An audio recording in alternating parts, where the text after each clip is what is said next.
Well, today on the show, I'm joined by William B. Irvine.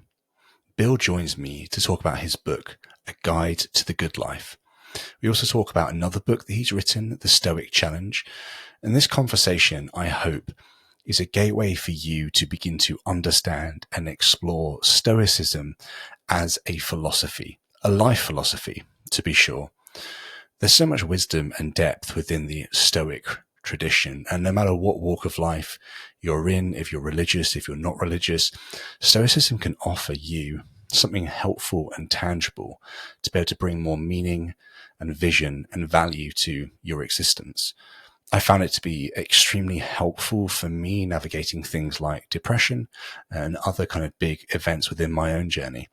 And it's given me tools to enable better and more meaningful conversations with my family, my friends, my colleagues, and people that I interact with on a day-to-day basis. Anyway, Stoicism's incredible. Bill was so much fun during this conversation. He's got a real heart for talking and sharing about Stoicism, so you're in for a treat. If it's your first time checking out the show, I'd ask you to hit the subscribe button. And if you're on YouTube, select the bell notification icon. That's going to remind you whenever we release a video here on the channel. And if you wouldn't mind giving this video a thumbs up and then sharing it with your friends, family, followers, we grow because you take the time to share our content. So please do share this conversation on Stoicism with those that you think would benefit from it. Okay, enjoy my conversation with William B. Irvine. Cheers.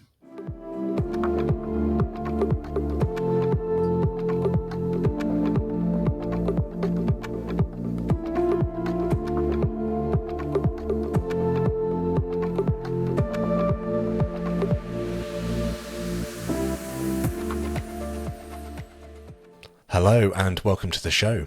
My name's Samuel, and today I'm joined by Professor, philosopher, and Stoic practitioner, William B. Irvine. Bill, it's great to have you on the show. Oh, it's a pleasure to be here. Thank you for inviting me. So I've read A Guide to the Good Life a couple of times. I've gone through it over the last week. I've also listened to the Stoic Challenge to prepare myself for this conversation. And I've even actually gone through your course on the Waking Up app. So I've got very, very familiar with your voice, which is quite amusing. But there's probably quite a lot of people in the audience who potentially don't know who you are, Bill. So would you mind giving us a little bit of an overview about you and your background within philosophy and Stoicism? Okay. Well, number one, if somebody asked me to self-identify, the three phrases I would use is number one, I'm a husband. Number two, I'm a father. And number three, I'm a teacher. So you introduced me as Professor, blah, blah, blah, blah, blah. Yeah, that's all true. But I regard myself as, for purposes of this interview, as a teacher. So I found out very early on that I have quite active curiosity. I love to learn things about the world. And on learning things about the world, I love to share what I've learned with other people. And that's what a teacher is.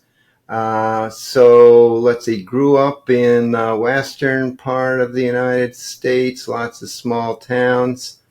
And I got, I think, a very good education, but kind of limited. In high school, I came across the writings of Bertrand Russell, the philosopher, and Henry David Thoreau, and his book Walden.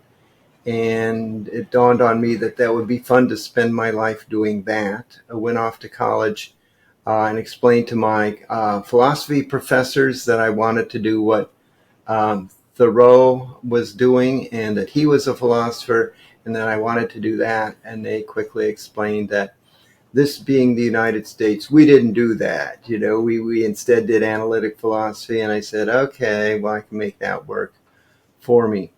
And did the usual kind of grind. I worked my way up through the levels, you know, all the way to full professor. And then it occurred to me that I had finally arrived, and that meant that I was pretty much bulletproof. I could do whatever I wanted. And so I thought, so one thing would be to write for a general audience in philosophy as opposed to a scholarly audience, because there is nothing higher than full professor.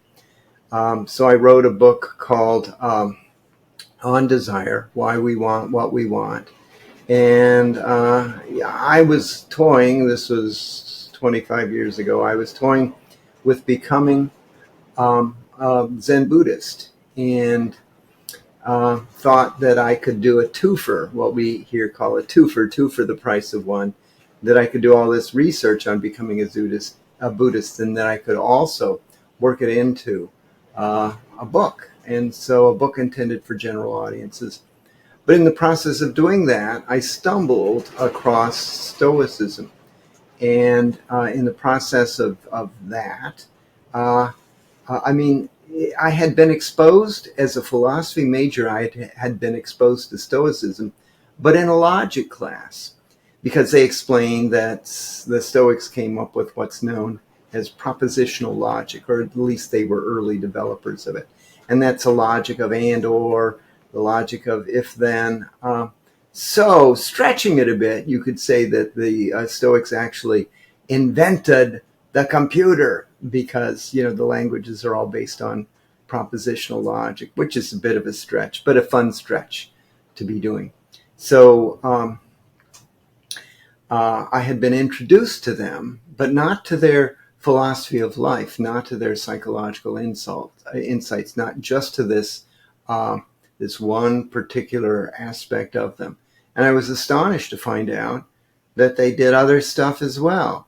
So I looked into that and was astonished that what they were doing is, besides being the leading logicians of their time, they were the leading psychologists of their time. And they came up with insights into how human beings work.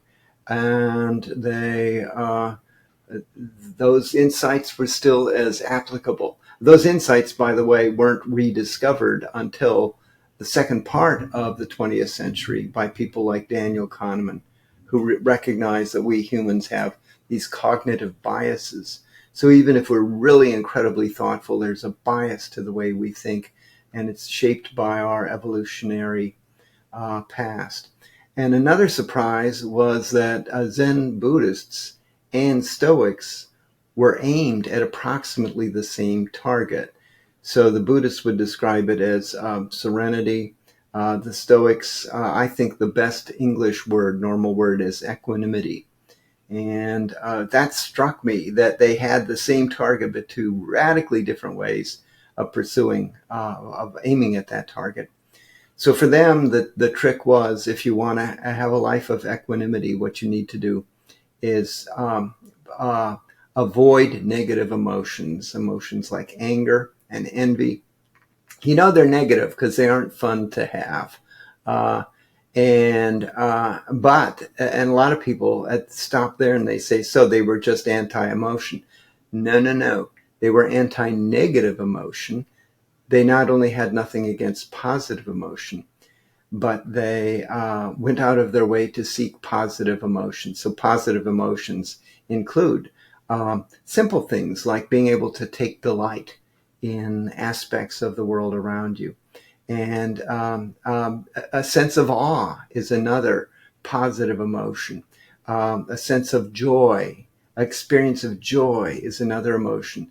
They not only had nothing against those, but actively sought them and had advice on how to increase the number of those emotions they experienced. So I started distinguishing between lowercase s Stoics. So that's the kind of person who's just glum and takes whatever life can throw at him. And uppercase Stoics, these ancient philosophers who, if you said, so are you guys saying you shouldn't be emotional? They would have said, no, what a terrible life that would be. Imagine never being able to experience love. But you got to be careful with how you experience it, because it can take control of your life. In particular, the negative emotions, the insatiability can take care of your life, and you can end up wasting the one life you have. So that got me into Stoicism for a general audience, and that would be early in this century. And it turns out I was there kind of at the beginning of what I would now refer to as the Stoic Renaissance, where it had nearly faded from popular understanding to now, where a lot of people were proudly describing themselves as Stoics, much to the puzzlement of their relatives and friends. But I think that is just really neat. I love it. I love it. And my hope kind of today with this conversation, I guess, is to take us down two paths. The first path being kind of talking about kind of where Stoicism came from.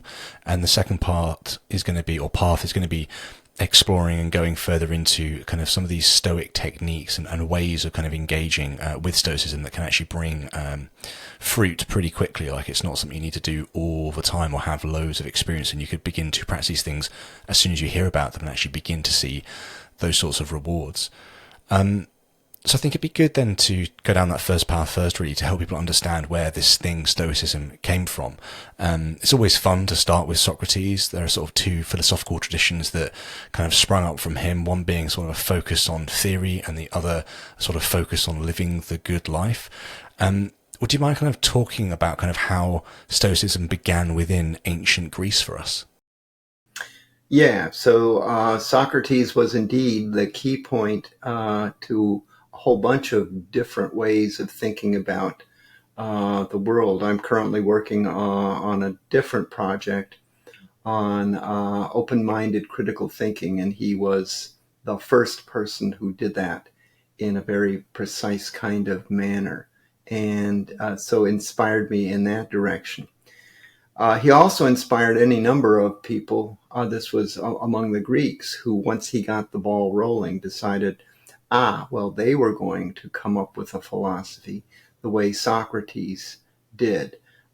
So they had this emergence of a number of different schools. There was the skeptical school, there was the Stoic school, of course, and there were the other competing schools. Back then, what was a school? Well, it wasn't a school, it wasn't a university, it wasn't a physical place. It was a group of people who would meet together and discuss life, discuss issues. And it was as far as I can tell, a paid transaction. So, it wasn't just the teacher showed up. It was like he became your teacher, and there was some kind of, you could make a living. I guess is what I'm trying to say. You could make a living out of doing it. And so after Socrates dropped off the scene through I guess voluntary euthanasia. I don't know what you'd describe it.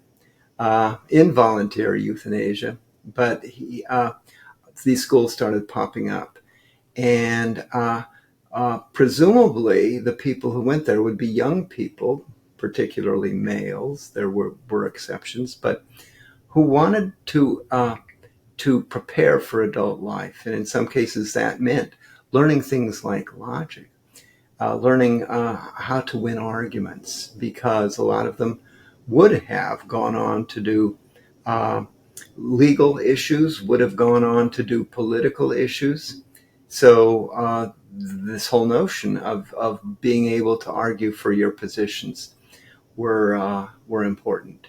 So then the question is, how exactly can you better argue? Well, you can learn about your world. You can learn logic. And so a lot of them had this in the background. They said, well, we're going to teach you many things that you're going to need to have a good life. And then there were just different theories about what it took to have a good life. It also turns out that the names we associate them by, and the names and what they actually did have diverged. So the skeptics, so they went around doubting everything. Well, no, not quite. So again, you distinguish between uppercase S skeptics and lowercase s skeptics. So the hedonists, so they were the party guys, right? Well, no, that's not true. So in each case, the word has gone on to take a kind of a crude, precise meaning that had nothing to do with the original one. Stoicism came up was developed by Zeno of Citium, and this is in Greece in about 300 BC. And he wanted to have his own school. He kind of dabbled with some of the other schools and thought, it's pretty neat gig. I'm going to have my own school. Now, I'd love to be able to tell you that he had this moment. He went out in the wilderness for 40 days, and this thing came to him. We don't really know the details, but I'm going to suggest that being a human, he was a practical human, and he decided, this is kind of what happened to me. I like teaching people. I need to make a living. I'm going to put those two things together, and I'm going to figure out a way to do it.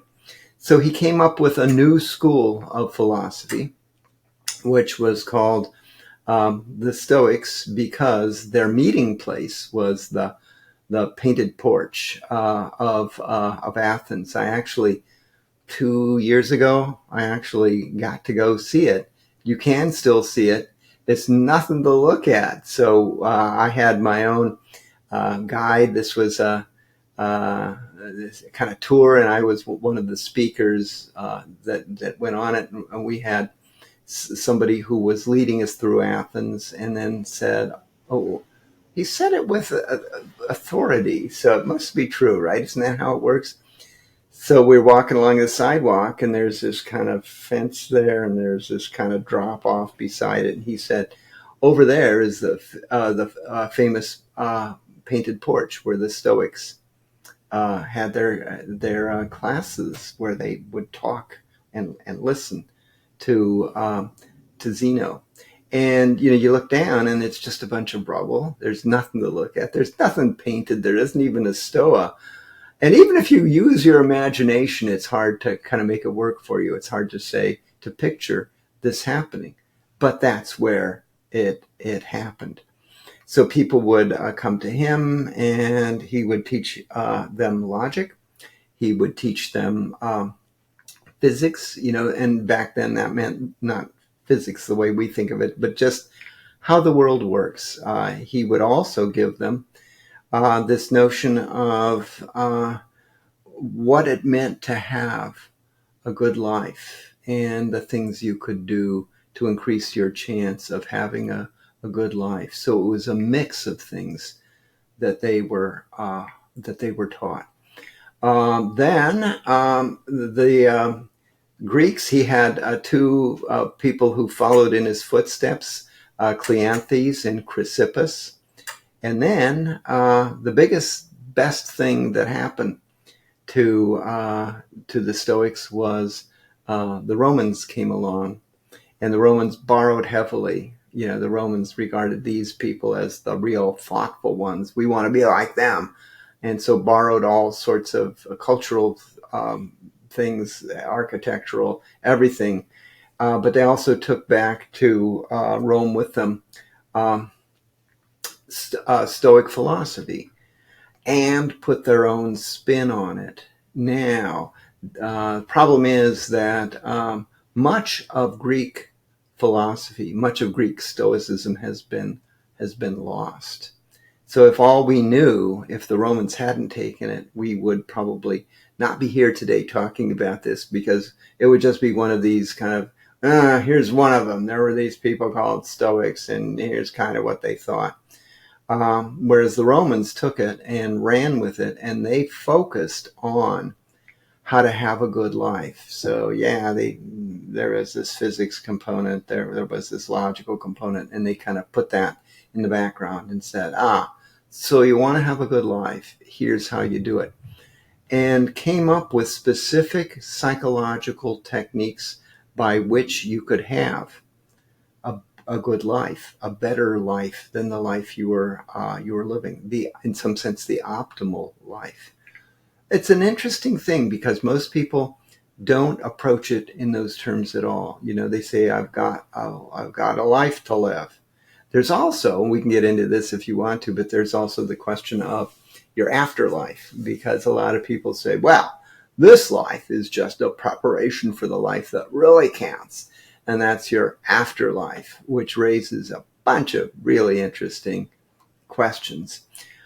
Is there an afterlife? I don't know. You don't either. Nobody knows if there's an afterlife. If there is an afterlife, how can you have it? I don't know. You don't know. Nobody knows. The only way you find out is by dying, and then you might find out, ooh, it's lights out. Or you might find out, oh man, I'm glad I'm a Christian because here I am sitting at the right hand of Jesus. Or, oops, should have been a Muslim. Oh man, did I make a mistake? So that's all very speculative. But one thing for sure is that you're going to have a life. You don't know how long that life is going to be, but that's what you're presented with. So also, both in Greece and in Rome, religion wasn't what we think of as religion. Religion was just one way to explain the way the world works. Okay, so why do things happen? There are these gods, and they live in this parallel realm. And you could explain all sorts of things that happen. So, I mean, a trivial example. So why did yonder Brutus get struck by lightning? Well, you tell you what, the gods were in a bad mood, hurled a thunderbolt his way, and that's why. So you could explain things. So it played a lot of the role that science now plays. So the gods had a parallel kind of universe, and they would have their own goings on, and they knew about us and everything, but most of the time it was, well, we've got our own God stuff that we're going to concern ourselves with. And occasionally the one world would kind of spill over into the other world. You know, the famous story of Helen of Troy and all of that was caused by, kind of the bad. These gods also had all the human emotions in spades. So they were kind of like the Old Testament gods of Christianity. So they had all these emotions, and sometimes humans would get caught up in these, and then our fates were mixed. But otherwise, we were on our own, and we had to worship them. We had to have a worshipful attitude towards them. We even had we had to have temples. We had to keep them on our good side. So kind of bribes and payoffs and everything. And for the most part, the gods could care less about us. So it wasn't like Christian gods, which are supposed to be loving and caring very much. But these gods didn't. So the Stoics said, maybe there's an afterlife, maybe not, but for sure there's this life. And so if we have any sense at all, we're going to devote a lot of our thought power to trying to maximize this life that we know for sure. If there's an afterlife, well, that's maybe the icing on the cake, but this is the cake. So let's focus on the cake. And like I say, they came up with these brilliant psychological strategies for doing that. Yeah, and when you speak about kind of Roman Stoics, I guess kind of Epictetus, Musonius, Seneca, Marcus Aurelius, these sorts of people kind of usually come to the fore of my mind. I'm aware there were others as well, probably less known or less quoted Stoics. And I read the Meditations of Marcus Aurelius fairly recently as well, actually, just reading a little bit every evening before I went to bed. And what I found interesting there was he was speaking about these gods, but he also kind of seemed to have a bit of a contempt towards sort of kind of Christianity. And I thought it'd be interesting to kind of get your take on whether Stoicism and Christianity in the first few centuries came to loggerheads. I'm aware that kind of Christianity eventually kind of was the sort of religion of the Roman Empire after, I think, the 4th century or so. Yeah, so kind of was Stoicism ever opposed to Christianity? Did Christianity ever kind of adopt parts of Stoicism? Like, how do you think that sort of played out in sort of early Rome? Okay, so let's see. So this would have been 1st century AD. So Christianity would be this thing that was in part of the world. And so I don't really know the answer to that, the extent of overlap. But here's one thing that I do find quite interesting. And if I were going to do further research in Stoicism, this would be where I would head. And that is that the role that the gods play in Stoic life, not in Stoic religion. Stoicism was not a religion. It is compatible with many other religions. It's very compatible with Christianity. You know, the so-called serenity prayer, which I think is a product of the 20th century, is just a ripoff of Epictetus. There are things I can control, things I can't control, or it borrows heavily. Maybe that's the nicer way to put it from Epictetus. So, but beyond that, though, it's just this notion. Did they believe in the gods? Yeah. How come? Because that's common sense. That was just common sense back then. It wasn't a religious thing. Let me throw this in. I told you I came to Stoicism by way of Zen Buddhism, and I've talked to Zen Buddhists who know very much about Zen Buddhism, and the question was, this was Henry Schuckman, a Zen master, and the question was, is Stoicism compatible with Zen Buddhism? And without missing a beat, he said, of course, right? Of course it is. So Stoicism is not a religion. It's compatible with many religions. And but the Stoics, when you look at them, keep referring to the gods. So it's a very interesting thing that as far as I know, people haven't explored. So you have one of Marcus's most famous sayings is, when I get up in the morning and so cozy in bed and I don't really want to get up out of bed, and then finally I say to myself, is this what the gods made me for? And that to me is an absolutely striking thing, because that suggests that Stoics believe that they're here for some higher purpose. And it's the purpose that the gods have for them. That's a very key insight. Now, just as a practical matter, I don't think I have to have somebody coming up with a purpose for my life. To me, that isn't important. And it's that whole question of the meaning of life. Well, why am I here? And I think it's a bogus question. And we can explore that in greater detail if you want. And yet, the Stoics routinely use it, this idea of, okay, I've got to do this. How come? Because it's what the gods want or what the gods expect. So I suspect that the Stoics of the first century AD either were oblivious to Christianity, although they certainly knew of the Jews, but again, I don't know how deep you want to get into this, but just there's a shocking difference between the Old Testament and the New Testament.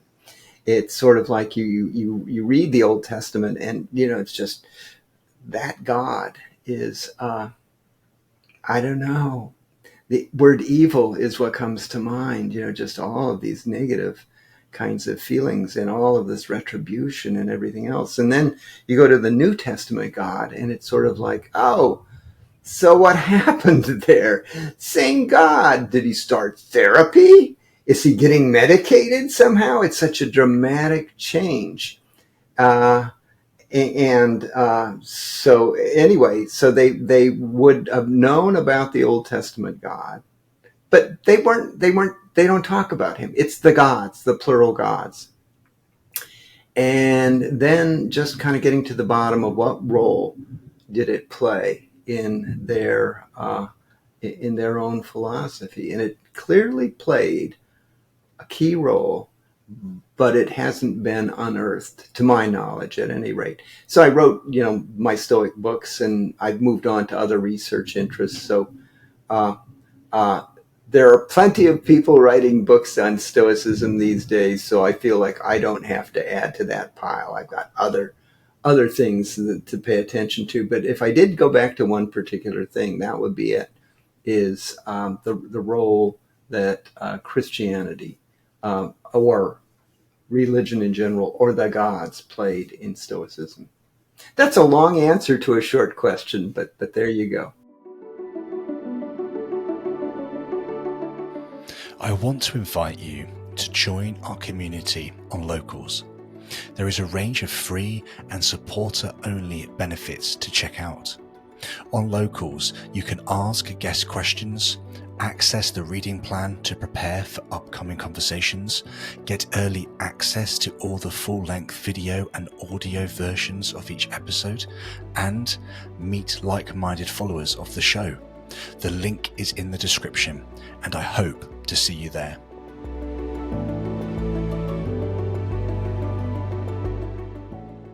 No, it's absolutely fascinating. I think, obviously the gods did play a role within kind of how they viewed things. I don't know, sometimes when I'm reading Marcus Aurelius, I kind of almost wonder whether it's sort of like a backstop for him. It's almost like sometimes he just doesn't, as you mentioned, getting out of bed, or just doesn't want to have this massive weight upon his shoulders, but it's almost like this has been given to him by something, and it's almost like a backdrop or a backstop to not allow him to falter on what's going on. But just to very briefly touch on what you were saying about the New Testament and Old Testament, obviously sort of the Orthodox Church and the Catholic Church, or maybe the Greek Orthodox Church, these sort of early churches kind of began to pull the idea of the Old Testament God into the New Testament God, and kind of had this sort of kind of one idea of a God. But then you look at like Gnostic texts, the Gnostics, and they got this fascinating idea where actually kind of it's your knowledge that will set you free, and actually the Old Testament God, the creator of the world, is an evil being, or a benevolent,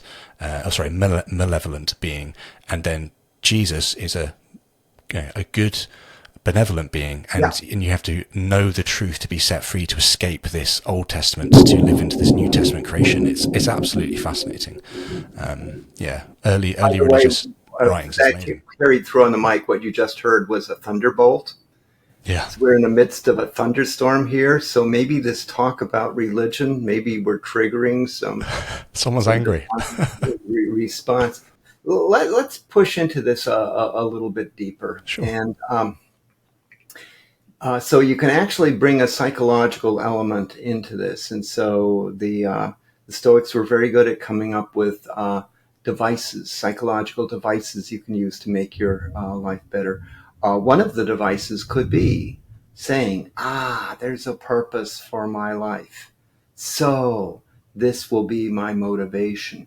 And so when it comes to religion, when it comes to God's existence, I'm officially an agnostic for the simple reason, or at least I'm publicly an agnostic for the simple reason that that makes it more likely other people will try to persuade me.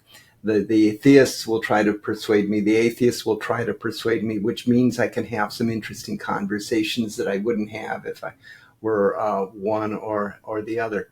But the whole notion of having a meaningful life, my standard example is, I say, okay, let's talk about the meanings of things. So I hold a pencil. I just happen to have one here. And if I say, what's the meaning of this pencil? They say, well, that's a silly question. The pencil itself doesn't have a meaning, but it can be used to do meaningful things like create a grocery list. You can use it for that.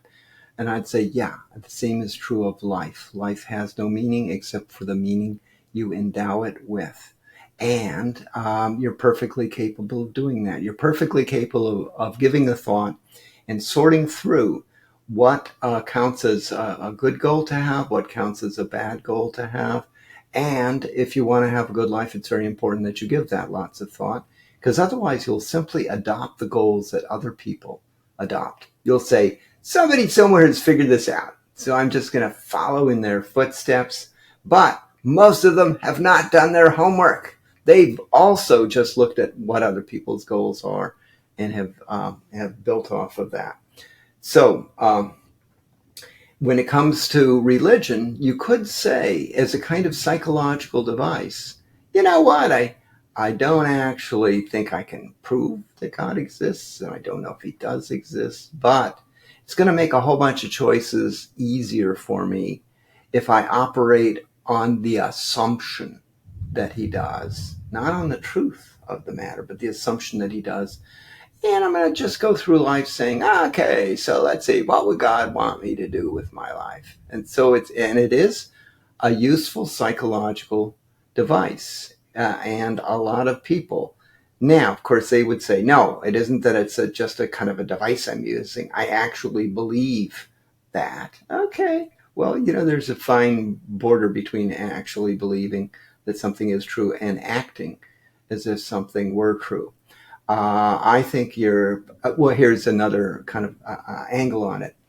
If you tell me that you did X, suppose you had a choice and you chose to do X, and I ask you why, and you say, because it's not only what God wanted me to do, but it's what God would punish me. If I didn't do it, God would punish me. That's the first case. The second case is you do X, and I say, why? And you say it was the right thing to do. And then you give me some coherent notion of what determines whether something is right or wrong. You can use a veil of ignorance argument, for instance. If I didn't know what my position was going to be in life, what would I want the rules to be? So that first person who said, well, I did the right thing because I didn't want to get punished, has just this inferior notion of morality. It's a child. Whereas the second one says, I did it because it's the right thing to do, and here's the reason for thinking it's the right thing to do. That is a well-developed ethical viewpoint. It isn't simply, I must do it because I'm a scared child. It's instead, I will do it. I choose to do it. I think, in other words, that you can have a good life and do the right thing, not because of any emotional kind of connection, and certainly not because you want a reward in the form of heaven and avoid punishment, but just because it's the right thing to do. So it can play a psychological role in your life, but there are other ways to have a good life without doing that. It's fascinating. It's almost like a rebuttal to Pascal's wager. Yeah. Yeah, it's beautiful. So I think it'd be good to begin to push down the second path now to talk about kind of the sort of ways that Stoicism can be utilized within somebody's kind of psychological framework or makeup to begin to kind of help them see the world through a different lens or from a different perspective, maybe. One of the things I wanted to start with was chatting through the idea of kind of happiness or equanimity, tranquility, like whatever word we want to use. You kind of see it online. You see it a lot kind of in conversations as well. People are blaming the politicians, the government, whatever it is, societies maybe for sort of failing to grant enough stuff for them to be happy. There's not enough kind of welfare or whatever it is, and therefore we aren't happy. But there seems to be a level that Stoicism gives people where they can begin to see the sort of dynamics between kind of the state or whatever, or politics, whatever it is, and our kind of happiness or well-being or tranquility. They're sort of mismatched, and actually there's a different way of us seeing the external world and ourselves and how happiness and tranquility can be adapted. Would you mind just kind of talking about sort of what that space looks like, and then we can dive into the sort of details and nuances? Okay, first, a little kind of clarification here. I don't aim at happiness because I don't think happiness is a target, should be a target. I think happiness is a byproduct of aiming at certain targets, and then you realize you're happy. But if you make your goal, I simply want to be happy, what do I do to be happy? I don't think you can reach that goal. So the Stoics basically point out one of the things, if you're in intense physical pain, let's see, is it possible to be happy? You want to say no, but look at a mother giving childbirth. Intense pain, the most pain a human perhaps can suffer, and yet the happiest moment of her life. But let's see, so some of the things that can have, so happiness isn't kind of a feeling, it's just this background. So obviously I'm stumbling here because I don't think I have a coherent kind of notion of what it is. But one thing we can certainly do is we can tweak ourselves in a manner that we will respond in a more appreciative way to what life has to offer.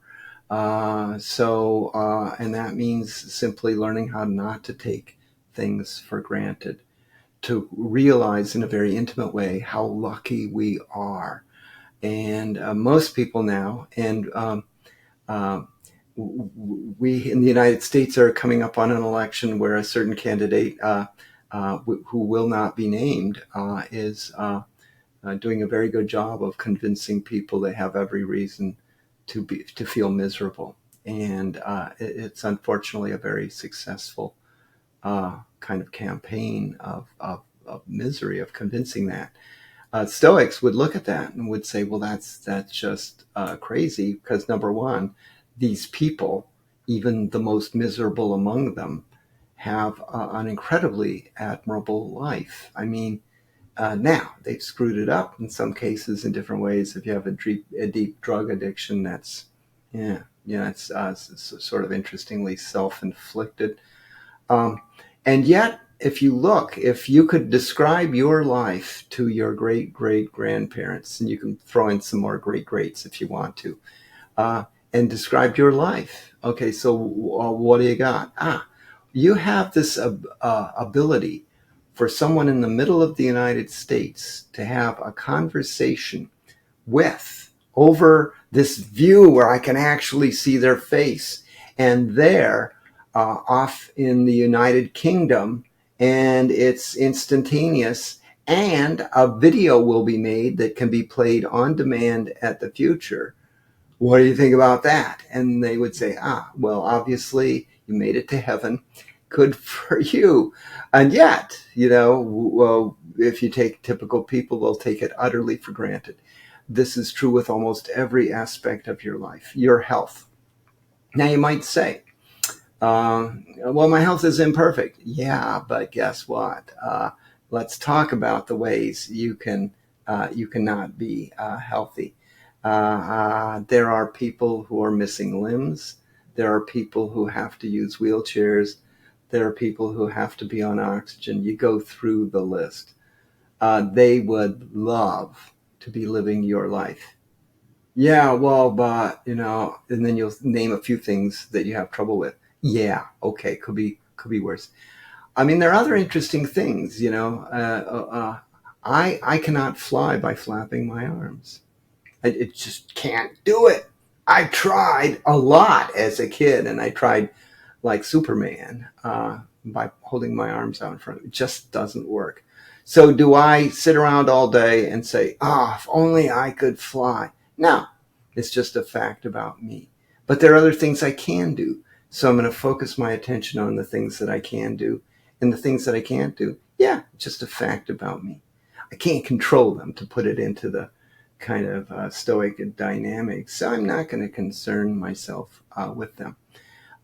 So if you appreciate what is currently there in your life, you're probably going to be a very happy person. So that's how happiness comes into it. And you're going to say, this is a wonderful life to be having. Or you can take the other route and say, okay, I'm not happy now, but if only, and this is the hedonic treadmill, if only I had X, then I would live happily ever after. And unfortunately, the record is just clear on this, that if you got X, then you just move the target. You'd say, well, actually it would last a day or two, maybe even a week. And then you'd find a new target, and you'd be back to the same thing. If only I had Y, I would be happy eternally, forever. And it just doesn't work that way. So we're on this hopeless treadmill where we're devoting conscious effort, ongoing sustained effort, in order to get to a different state of affairs. And when we get there, we will be no happier than we are now. And also, we spend our lives forming a dream for ourselves. What would the dream existence be? While there are people right now on the planet Earth who would dream of having a life like yours. So it's just this ironic situation where everybody has their dream and everybody else is living someone else's dreams. If we could only get the dreams and the lives kind of aligned, you could be living your dream life. How do you do that? By fully appreciating what you've already got. Yeah, it's so interesting. And kind of what you mentioned just then is this idea of hedonic adaptation, which you mentioned in Yes, your book as well.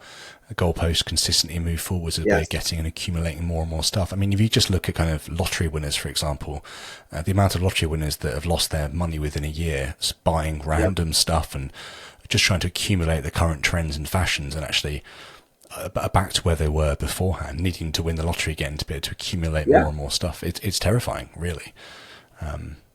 Absolutely terrifying. You kind of mentioned then as well about kind of living the dream life, and there's something called negative visualization, which you go into as well in your course. Would you mind kind of giving us an example of how somebody might, I guess, practice something like negative visualization? Like, what would that look like on a sort of day-to-day, moment-by-moment situation? Okay.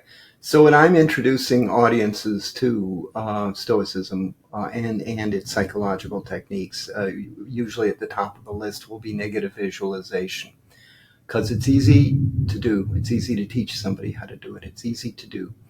And in doing it, you'll very much connect, and you'll realize, oh yeah, I get it.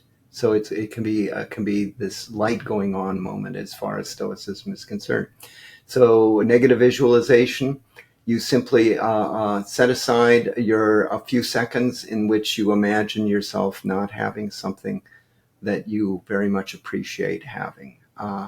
And it can be your health, it can be your job, a long list of things that right now you have, and it can be relationships.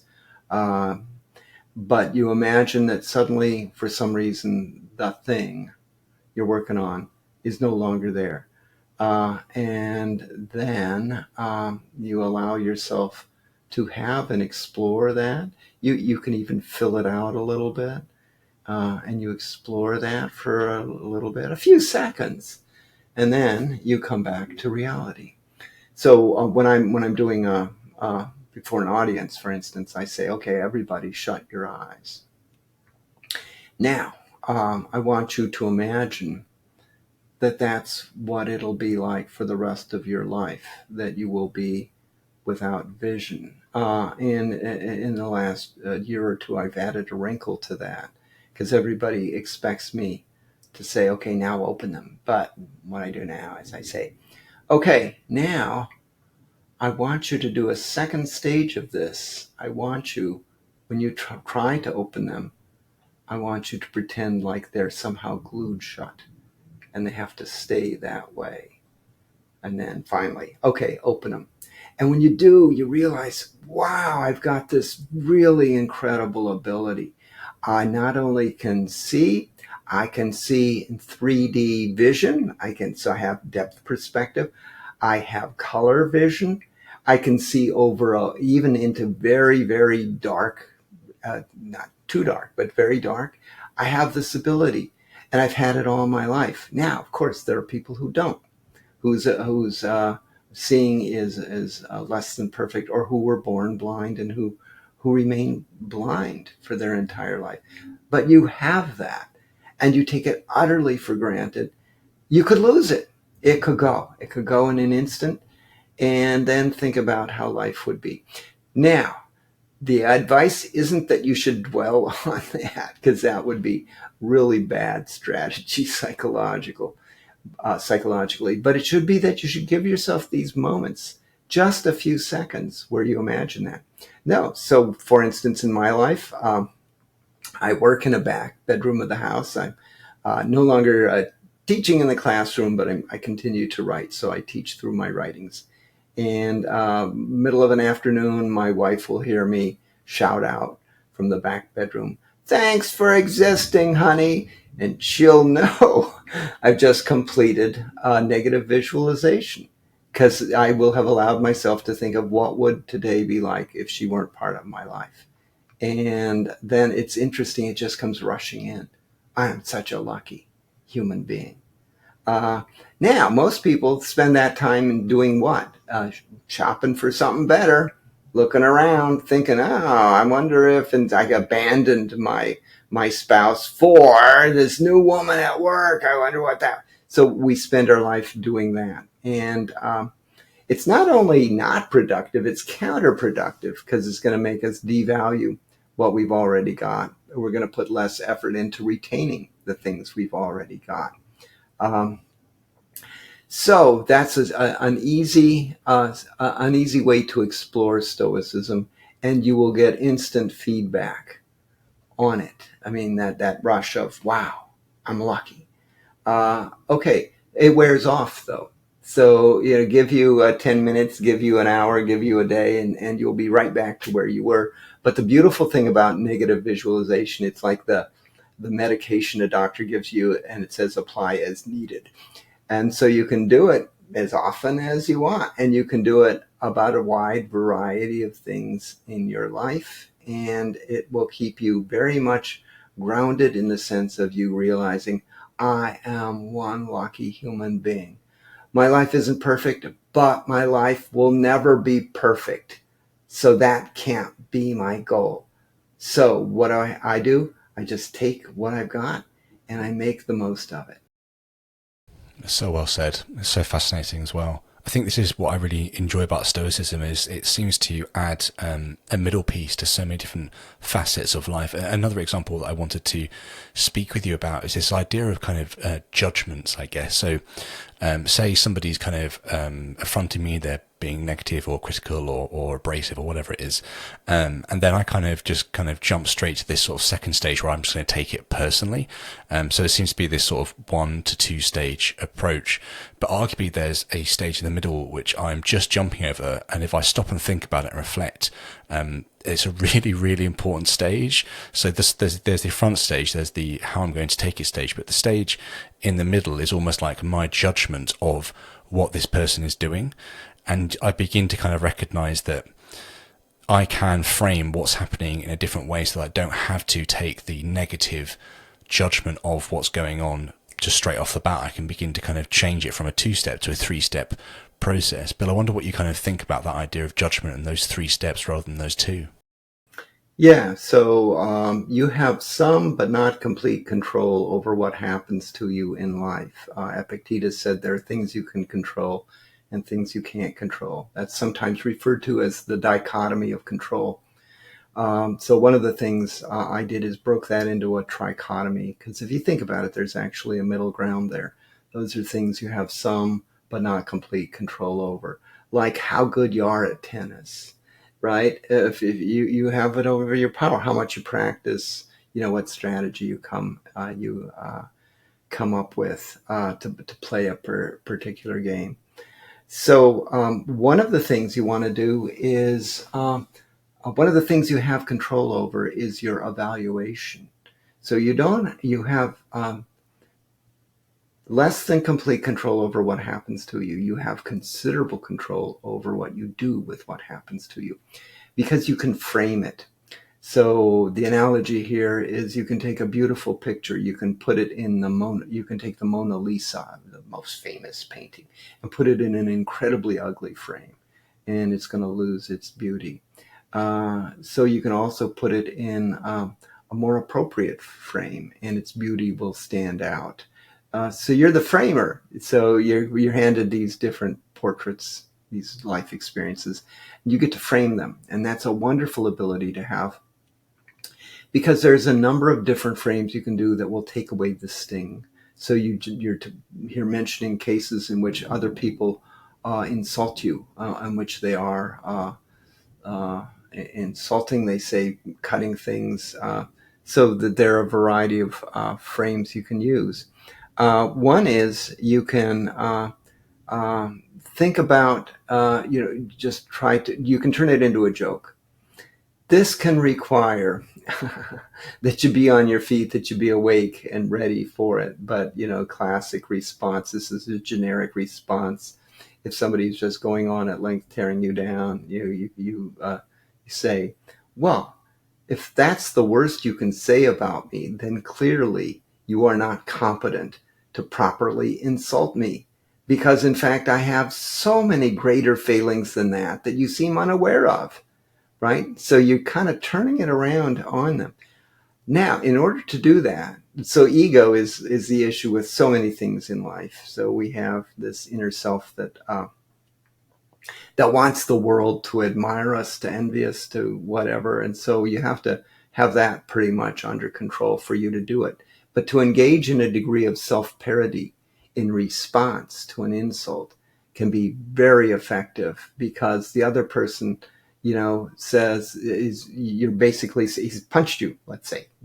So the insults we're talking about now are verbal. But if somebody punches you and says, "Is that how?" and you say, "Is that how you got?" Right? You laugh it off.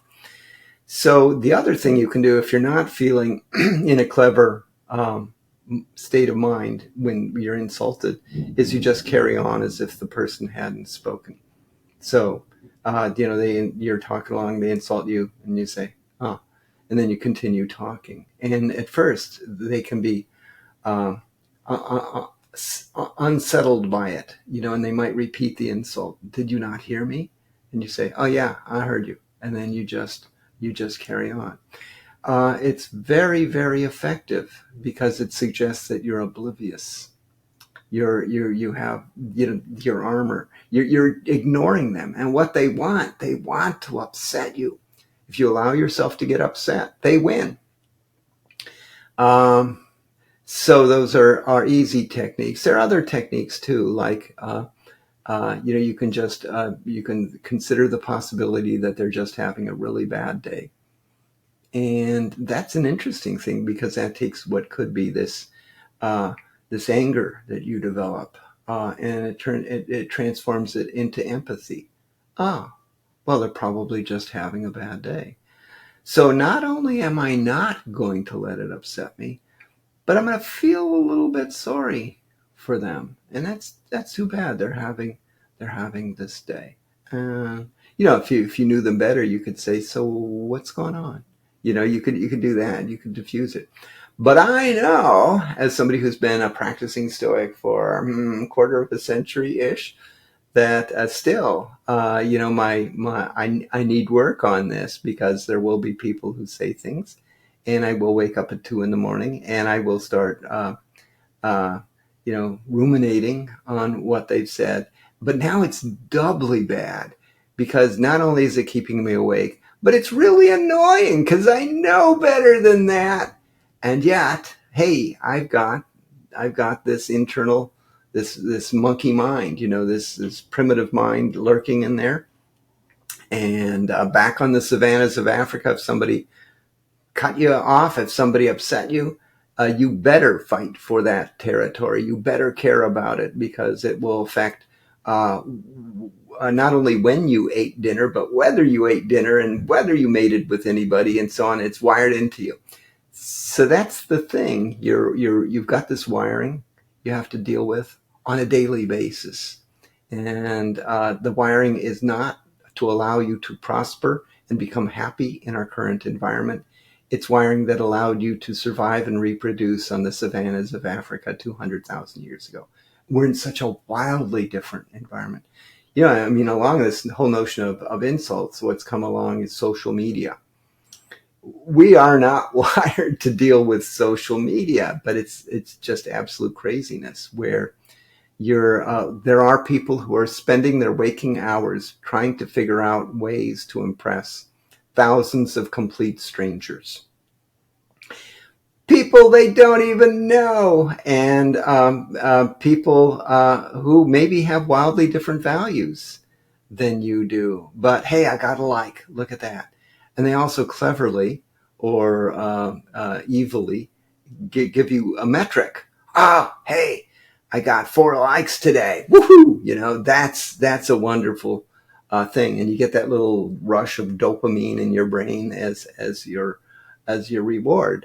But once you get into that, it has the downside, and that is there are people out there who are going to look at you and then figure out they're bored. So what can they do? Well, they can think of a way to upset you, to ruin your day, and then they unleash an insult online for all to see. So tough playing fields. It's like the playgrounds, only in the playgrounds you could punch the other person in the nose if you want, but on the internet, on the social media, in many cases they're anonymous, so you're powerless. Yeah, and kind of talking about responses and retorts, I often enjoy just kind of googling some Winston Churchill quotes every now and then, Yeah. as people said stuff and his responses. I mean, some of them are probably made up or exaggerated or refined to be even more pointed, but some of them are definitely true, and they're just so great, off the cuff, Yeah. fantastic little retorts. That's a lot of fun if anybody's got any free time. I want to kind of briefly, I guess, pick back up negative visualization again. You kind of mentioned that we can do this about anything. I've got two kids, 6 and 9 years old, and I do kind of negative visualizations around family quite often, because at that age they're obviously adorable and I love them tons and stuff, but they're also extremely intense and very, very needy and young still. So there's moments where I'm struggling with them, and I kind of do the negative visualization to kind of help myself remember how important they are. But I also kind of add into that sometimes this idea of a sort of a last time meditation, which you talk about. Yes. And I guess both of these two things have the thread of kind of impermanence around them and how useful that is. Would you mind kind of talking us through the last time meditation?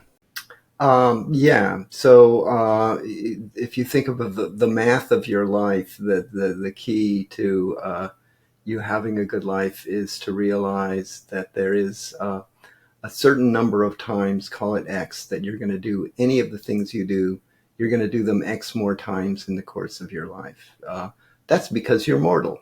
Now, if you're immortal, I don't know, it changes the equation somewhat. But if you're a mortal being, there will be X number of times you do pick whatever you want. There'll be X number more times you're going to lay your head on the pillow. There's going to be X more times you're going to be out in the rain without an umbrella. It's all fixed.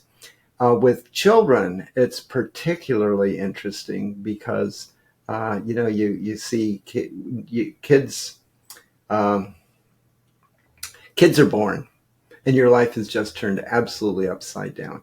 One of the greatest challenges, certainly if you're a mother and you're breastfeeding, you don't sleep for more than 3 hours. You have to get up. You have to do stuff. It affects your life in any number of ways. So one way to get through that period is to realize, do the last time meditations. You're changing diapers. I was in airport recently, and I was watching, and there was one kid. Father was on the cell phone talking, but keeping an eye on his baby who was in the crawling stage. And so the baby was just crawling around on the airport carpet, and occasionally sucking his, fingers and so on. That's kid behavior. But then just to see the father, without missing a beat, reach down, tug on the back of his diaper to see whether he needed to change it before. And if you're a parent, that's just part of it. And then there's a side of you that says, I hate this whole diaper thing, and then you'll change one, and then the baby will, okay, not to get too graphic about this. But here's the thing to realize, there will be a last one that you change. Now, putting it in a different context, my son is now 43, 40 something. And he's like 6'2". I've like shrunk. I'm at the stage of life where I'm getting shorter with the passing years. And to hug him is like hugging a sequoia tree. It's just he's huge. And then to realize there was a last time he sat on my lap. If he tried now, he's not shown a kind of a desire to do that. But if he did, I'd have to go to the emergency room. But that whole notion of these things, that when you're a parent and when you're raising kids, there's a last time for everything. And it can be really, really difficult. And, your kids are coming up on the first signs of hormones, and that changes the whole game. So I'm at the part of the game now where I get to be the parent to adult children, which is different, and it has its own challenges. But just at each stage, you realize this right now that seems like just a terribly hard and unsatisfying thing to do. You're probably at the maximally satisfying thing. You got these kids that are like sponges. You get to watch them watch the world for the first time. So it's wonderful. But then the teen years come, And by the time you're 18, you are the dumbest thing on the planet in their eyes. And then things transform. But it helps you get through that stage to realize, okay, he's sitting on my lap. It'll be nice for me to get up and go over there and do something else. But realize, no, there'll be a last time. So enjoy it, because there will be a last time. And then you can go on and find something new to enjoy. It's just this notion of it'll help us appreciate what we have, because someday we won't be able to have it.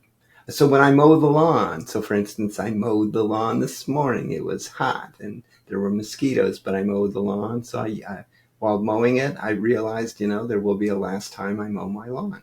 Getting old, and there will be a time when it just isn't a very good idea for me to do it. So I won't say I enjoyed mowing the lawn, but it took some of the sting off it. I got to think I still have strength to do this, and that's a good thing. So you're finding in life things you could be complaining about, and instead you're finding sources of meaning, sources of not necessarily joy, but sources of satisfaction. If you're watching this, then I just wanted to let you know that you can access the same content in audio-only form by subscribing via Apple Podcasts, Spotify, and Audible.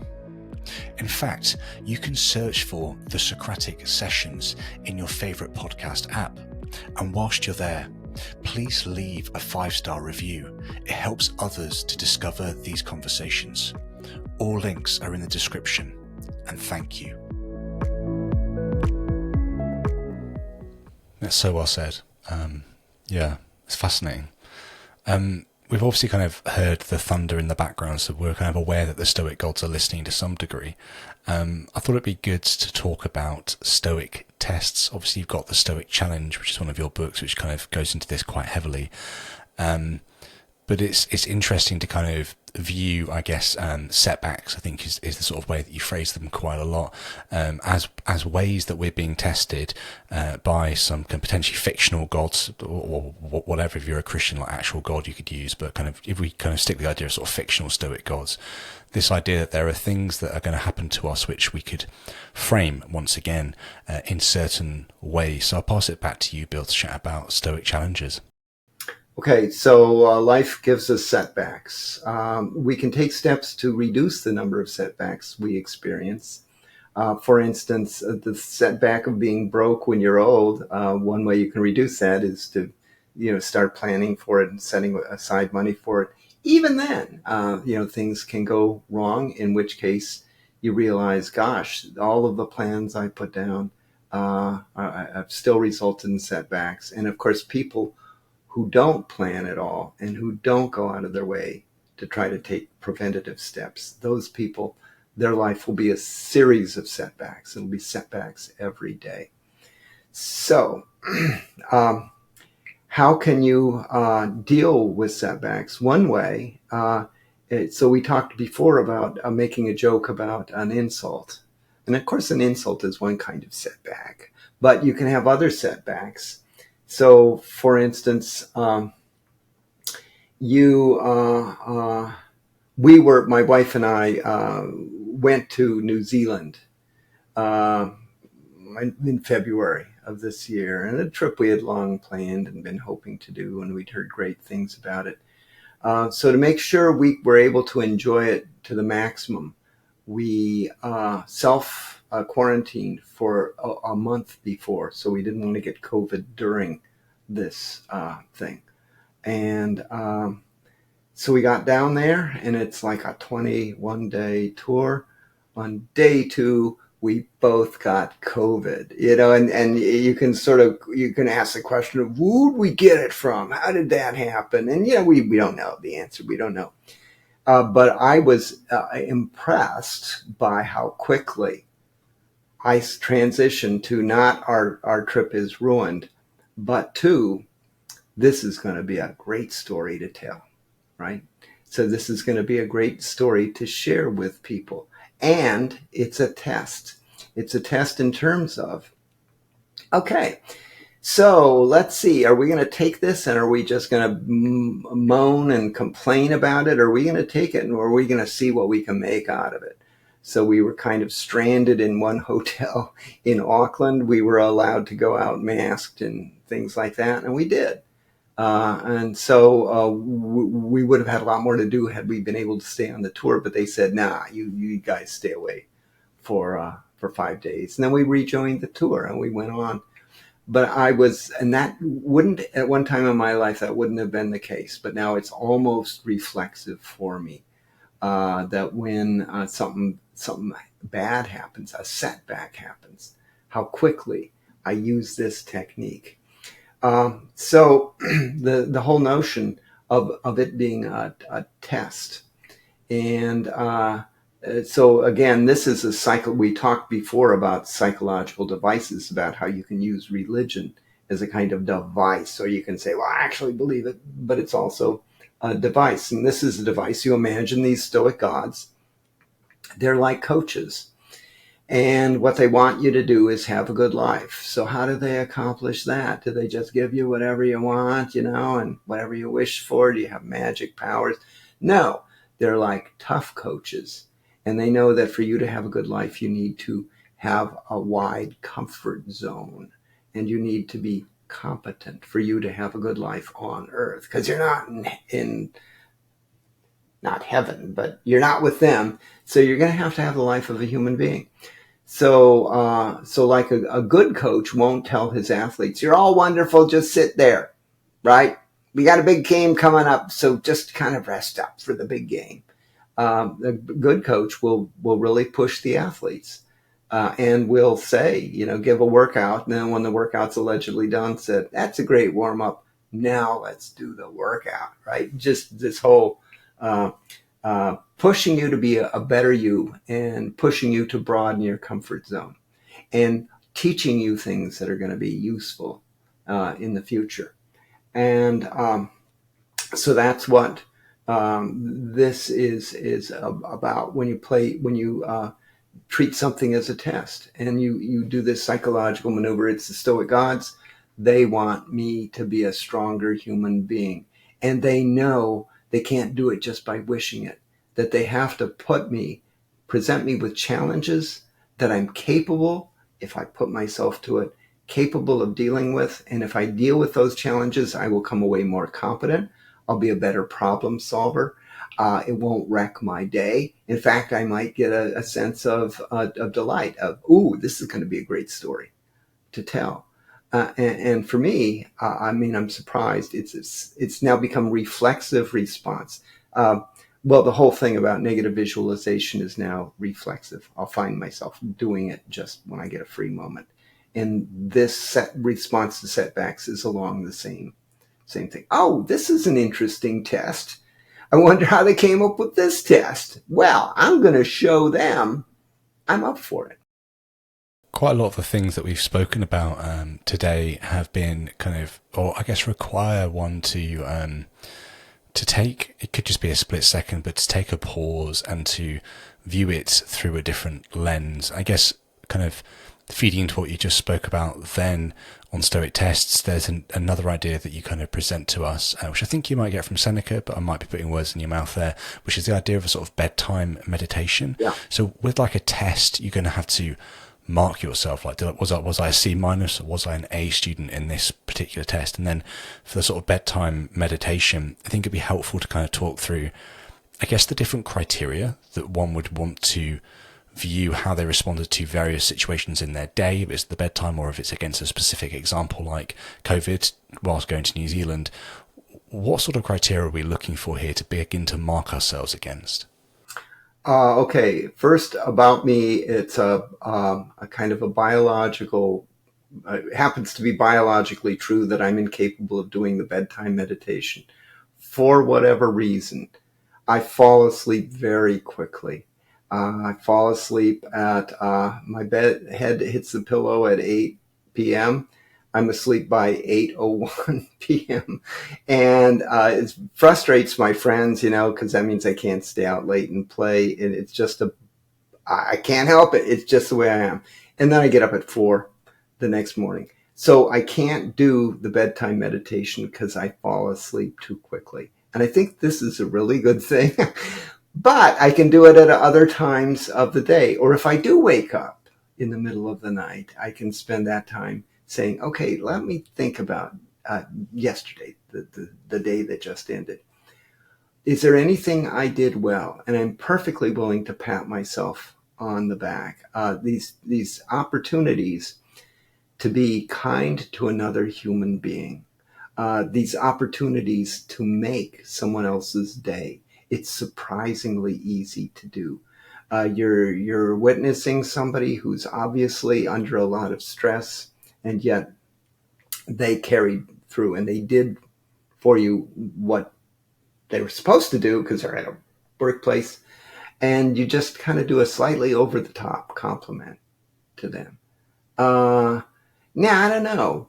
I don't know how it's received from their end, but a lot of times you're going to get a big smile. How much did it cost you to do that?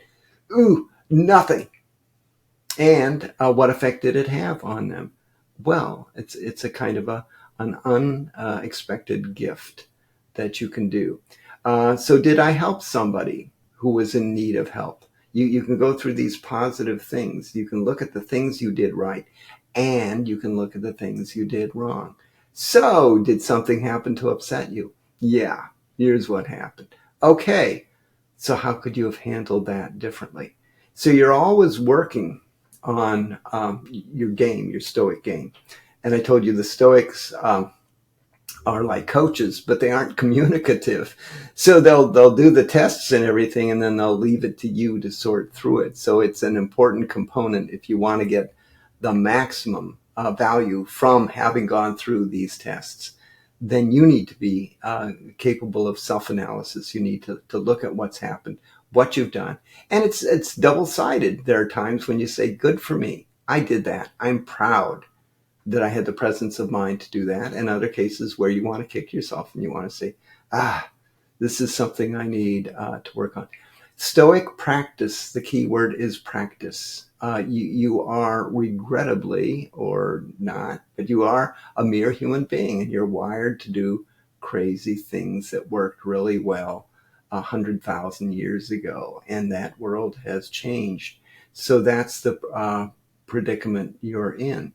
So, and one way is to be mindful, to watch yourself going through life, to watch the operation of your mind, to watch your days. You have a front row seat. You have a front row seat, and it would be terrible if you wasted that pleasant view. You not only get to see what you do, but you have access to your motives for doing it. So, you know you as well as you'll know anybody. And so the bedtime meditation is just you sort of saying, here's what I'm doing. But practice, and that is, if you're a musician, when can you stop practicing? The answer is never. Because practice, you can always improve. And if you don't practice, you're going to start backsliding. You're going to start getting worse. So practice, practice, practice. And that's true of Stoicism as well. There will be things that simply drop out of my Stoic equation because I'm preoccupied, because I'm focusing on something else. And so I need to do this analysis, give myself a grade, and then adjust my practice accordingly. I guess a sort of kind of climax of a test, or the final test, we could say, is going to be kind of our own end, our death. It's a test that we're only going to take once, and chances are some of us listening won't even realize it's a test that we're going through and then it's over. For others, it'll be a very long test as they discover they have a certain sort of cancer, and then over the months kind of slowly pass away. Obviously, kind of death scares and frustrates and panics a lot of people. It'd be really helpful, I guess, now to talk about kind of how the threads that we've spoken about for Stoicism get pulled together into this final test, and how that will really be the way that we'll know whether Stoicism, as we've practiced it, has built within us the resilience that we hoped it would. Yeah, so one way of thinking about it is that all of life is practice for the final exam, and the word final is final with a capital F because it's the end of everything. Now, if you believe that there is a heaven or a hell, but a heaven, that you can, then it's not. So number one, I think it's a blessing that we're mortal. I think if we had infinite number of days left to us, we would waste the days available to us, because there would always be tomorrow. I think most people, if there is a heaven, I think most people who end up there are going to be just as dissatisfied as they are here on earth, if they bring their personalities with them, if they bring their memories with them. They will be just as dissatisfied in heaven. Well, why didn't I get to sit at the right hand of Jesus? That other guy did, and I deserve it. You're going to do it. And if you can't bring your memories with you and your personality with you to heaven, then is it you that really went on to heaven? Because otherwise it's just this new being that was created there, and then not you at all. So it becomes disturbing kind of thing. But one thing for sure is you've got your time on earth, and like you said, how it ends, sometimes you have a lot of advance warning. Sometimes you have zero warning, and that is you go to sleep and you just don't wake up. And there's a whole range of stuff between there can be all sorts of challenges. It's a good thing that you are mortal, because it means that you are more likely not to waste the life you for sure have to live. At the same time, when the test finally comes, this is how I think of it, is what I'm in doing is I'm in training for that final test. How do I want to go out? I want to go out the way Seneca did. We know how he went out. The way Socrates did. We know how he went out, but he wasn't a Stoic. And that is, we want to go out basically saying, you know what, this is it. I had a shot at life. It's now over. And I played it to the best of my ability. And I knew it was going to end. And it's ending. And I played it to the best of my ability. And you hear, Seneca cheering up the people who came to see him as he's about to commit suicide. Forced, you had a choice. Soldier will do it for you, or you can do it yourself. And the people who came and were crying, and him saying, no, don't cry. It's part of the whole process. That would be wonderful. To be telling jokes about my own forthcoming death. I'm ready. Now, I don't know if the jokes are going to be good ones, and I don't know if anybody's going to laugh, but I'm ready, because the fact that you die is one of the things that can contribute incredibly to the quality of the one life that you have to live. And that's also just one of the things that makes me nervous about the concept of heaven. I think it can potentially detract from how much we value life. So I forget which Stoic it is now, but you mentioned it in your book, an individual who's been put into prison by, I think, the emperor at the time, and he eventually is going to get led to his death, and the Roman guard comes to get him, and he's kind of been socializing with the other prisoners, and he's playing a board game with them, and he kind of just stops and makes sure that everybody knows that he is one piece ahead. And then he kind of gets led to his death, and somebody asks him, basically kind of, what's going through your mind right now? What's happening? He's like, I'm going to approach my death, and I want to, as well as I can, witness my soul leaving my body as the end comes. I think that just really, really encapsulates beautifully kind of the sort of, obviously that story's been passed down to us. There's a powerful message in that story of how somebody is viewing the end. I don't know, can you remember the name of the Stoic? That's Julius Canus. I don't know whether it's Canus or Canus, Canus. Not a lot to be known about him, but what we do know is he was one fine Stoic, and that example of humor at the end. So that for me, I want to do that. I want to be able to do that, and also that notion of okay, it's a last opportunity, probably a last opportunity to learn something, to get the answer of what is it like when the thought process ends. And it's a really interesting thing because I've already practiced for it in a low grade kind of way. I had a medical procedure where they said, you're going to need full anesthesia. We're going to knock you out. And I said, well, okay. And then immediately it was, Julius Canis. I'm going to pay attention to what it's like to lose consciousness. That's my focus as I'm losing consciousness. And the interesting thing is, I couldn't remember when I did wake up, because what happens is, your mind just starts, it's like your dreams. If somebody wakes you while you're having a dream, then you'll probably tell them, oh, I was just having this dream. And they'll say, yeah, it was a crazy dream. And that's what people do. But if you didn't, somebody doesn't wake you up, there's a good chance you aren't going to remember it. So I think, that's what the end will be like. And maybe you'll get some flickering millisecond of satisfaction of, oh, okay, now I know. But of course you'll never be able to share it with anybody, and it won't last for long.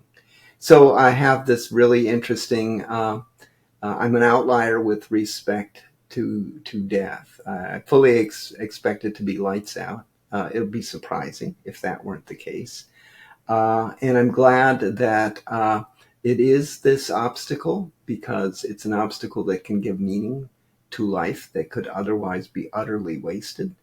And I hope to take it well. I hope to take it like a true Stoic.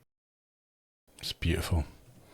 We've spoken a lot today about Stoicism, and I kind of want to let the listener or the viewer get an understanding of where they could go to read Stoicism, just to prove that we aren't making all of this up. I was mentioning before that I've read the Meditations of Marcus Aurelius a couple of months ago now, over the course of a month or so, every like a little bit every night, basically. And I kind of found it to be really enjoyable, but also quite challenging. Obviously, it wasn't written down to be read kind of cover to cover. It was Marcus writing down within his journal, and we've got that passed on to us almost by luck, I think. So kind of if we were to kind of want to send listeners, viewers away to begin to read Stoicism, obviously they can jump into your books, but where would you get them to go to the sort of source material? Like, are there a few good spots to begin with? Seneca's letters are wonderful. Seneca was the most prolific, but he was quite a guy. He was the first century equivalent of a billionaire. He was the leading playwright of his time. He was, to my mind, the leading Stoic of his time. He had just a lot going on. So his letters are really quite interesting, and you can read his letters. They're also audio that you can listen to. But he describes things like his friends dragged him to a gladiatorial contest. Come on, Seneca. This is interesting. This is what everybody's going to, and just being appalled. So, and for me, it was just this incredible thing of, here's somebody telling me what it was like to be there.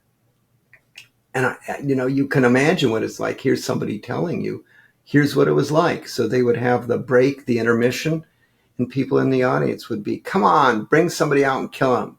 We're getting bored here. And, just the crudeness of that. But other ones, like his letter, I think, to Marcia, a woman whose son had died, and she was still deep in mourning 3 years into it. So this is all, it's been a while since I read it, so it's all approximation. But the advice he offered her, like one of the pieces of advice was, if you really love your son, you will respect his wishes for you. Would he have wanted you to still be deeply mourning him after 3 years? No, because he loved you. What would he want? He would want you to be flourishing in life despite his passing. I mean, it's just wonderful advice. If you want to read more about Stoicism, man, you've got a full table, because books, I periodically do a search on this, and books are coming out at approximately the rate of one per day.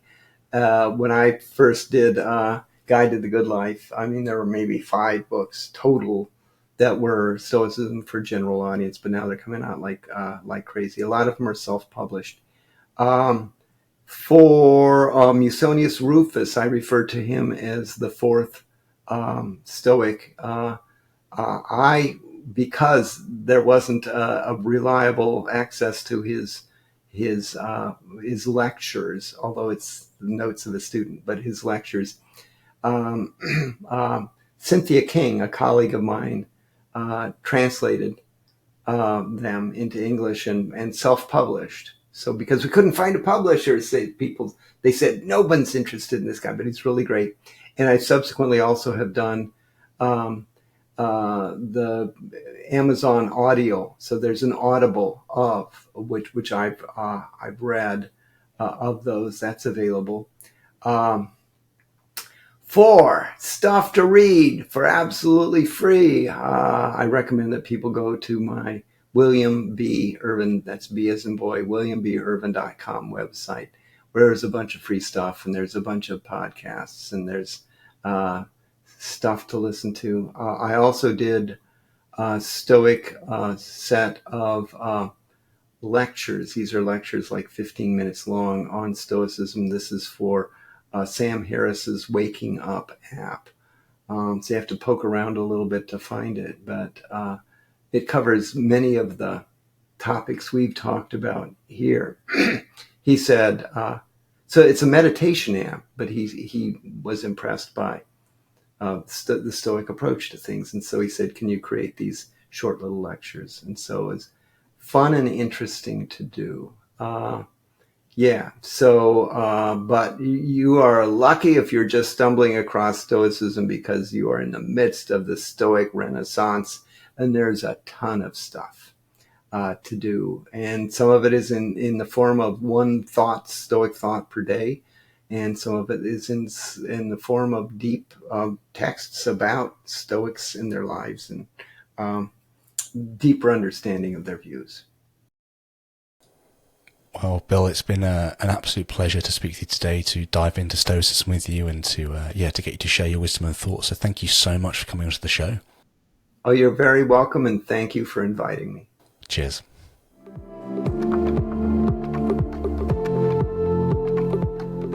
Thanks for checking out this episode. Please like, subscribe, and hit the notification bell. And make sure you check us out over on Locals. Cheers.